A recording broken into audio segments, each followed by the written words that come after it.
Pour les boutiquiers du multiculturalisme communautariste, toutes les occasions sont bonnes pour brocarder le modèle laïque français. Il faut savoir faire feu de tout bois, surtout lorsque votre cause a du plomb dans l'aile, qu'elle ne mobilise plus les foules quand tout l'espace du débat tourne en boucle autour d'un virus et ses désastreuses conséquences sociales et économiques. En effet, la défense du voile intégral ou niqab, autrement appelé de façon impropre burqa, est véritablement un non-sujet de débat public. Et en France, depuis la loi d'octobre 2010, les défenseurs du voilement intégral de la femme ne font plus recette. Mais on peut compter sur nos décoloniaux français biberonnés aux subventions universitaires nord-américaines et bien insérés dans les réseaux de l'ambassade américaine à Paris pour continuer à faire croire outre-Atlantique que ce sujet occupe un espace d'importance dans notre vie intellectuelle et politique.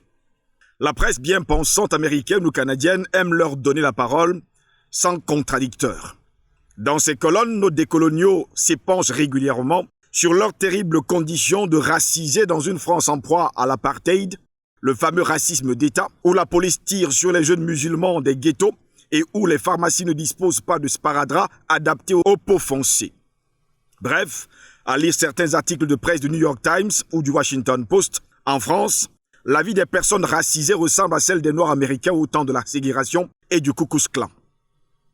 Fin 2015, un sommet de chefs d'État ouest-africains réunis à Abuja au Nigeria avait même recommandé l'interdiction du voile intégral dans toute l'Afrique occidentale. Ainsi, Kenneth Roth, le président de l'ONG Human Rights Watch, dont la neutralité idéologique et politique est fort contestable, cette ONG étant financée par la fondation de George Soros, Open Society, qui finance aussi les voyages d'études en décolonialisme aux États-Unis et au Canada de nos militants racisés des quartiers populaires, a-t-il lancé sur Twitter. L'islamophobie peut-elle être plus évidente? Le gouvernement français recommande les masques, mais interdit encore la burqa.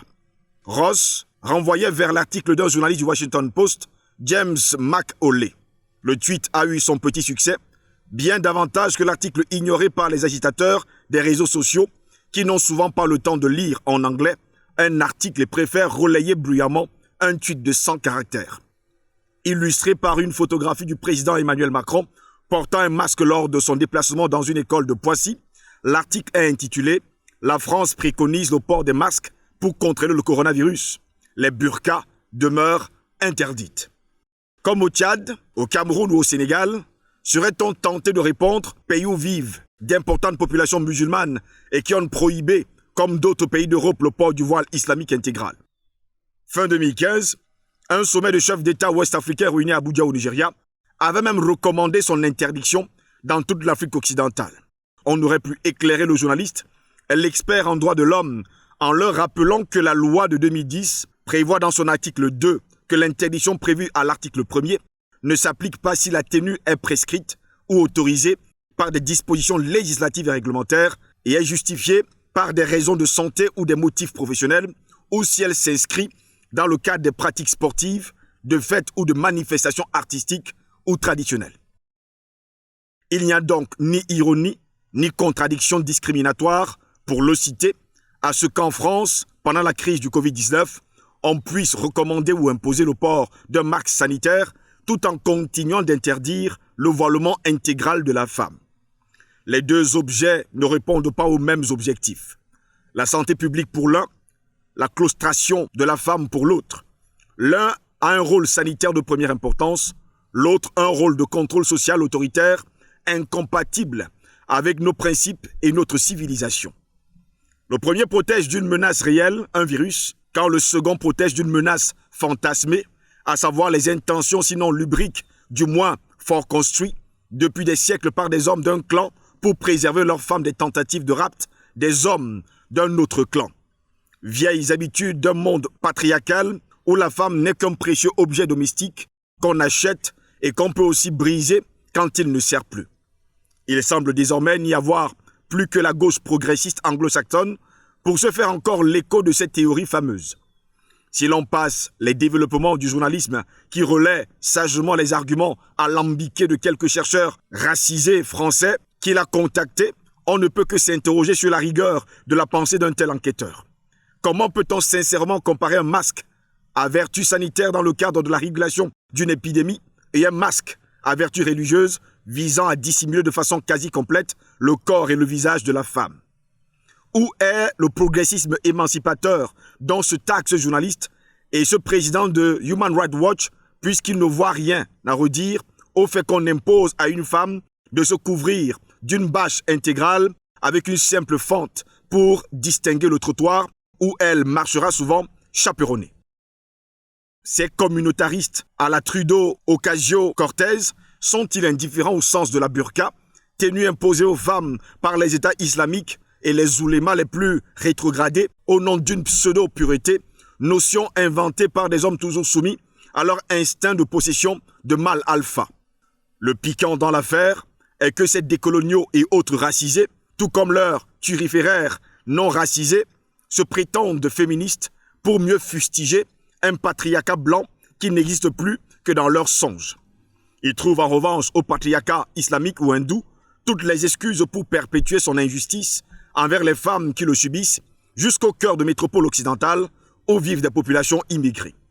Quand ils défendent le droit des femmes à se soumettre à l'ordre islamique du pur et de l'impur en se couvrant en totalité, ces acteurs du champ décolonial ne révèlent-ils pas davantage leur obsession de la pureté, leur fascination de la pureté normative islamique? Il n'est d'ailleurs qu'à écouter ou lire les propos de ces racialistes sur les personnes métissées pour saisir combien leur fond idéologique se rattache au racisme le plus banal.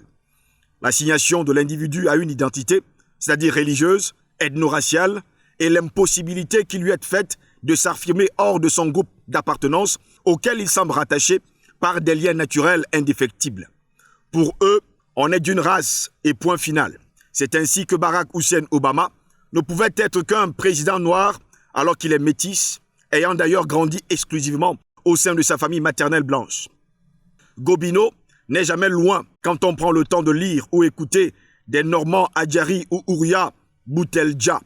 Ils auront beau user d'un vocabulaire pseudo-savant issu des sciences sociales et autres cultural studies ou d'un logo révolutionnaire d'un autre temps, leur fadaise raciste ne trompe personne. Il semble désormais n'y avoir plus que la gauche progressiste anglo-saxonne pour se faire encore l'écho de leurs théories fumeuses, quand en France, leurs excès de langage et de pensée les ont rendus de plus en plus inaudibles. Pour autant, ils ont largement investi le monde universitaire des sciences humaines où l'idéologie a plus de poids et de légitimité que la rigueur intellectuelle des publications. La distribution des titres de docteur soutenant des thèses farfelues laisse dubitatif sur l'état de notre vie savante. Et puisque Gramsci est devenu à la mode, il ne fait aucun doute que, depuis l'université et les réseaux anglo-saxons communautaristes, l'ambition des décoloniaux est de percer le front culturel pour imposer leur représentation du monde à notre société postmoderne. À force d'avoir confié nos vies et nos âmes aux technocrates d'administration nationale et supranationale et aux machines, notre société n'a plus d'autre fondement que l'asservissement par la déculturation et le consumérisme. Cela crée des vies vides de sens que les décoloniaux espèrent remplir par leur projet de ségrégation généralisée, de servitude volontaire, géré peut-être demain par des associations antiracistes et autres ONG à la Human Rights Watch qui jouent déjà leur rôle de police politique de la pensée.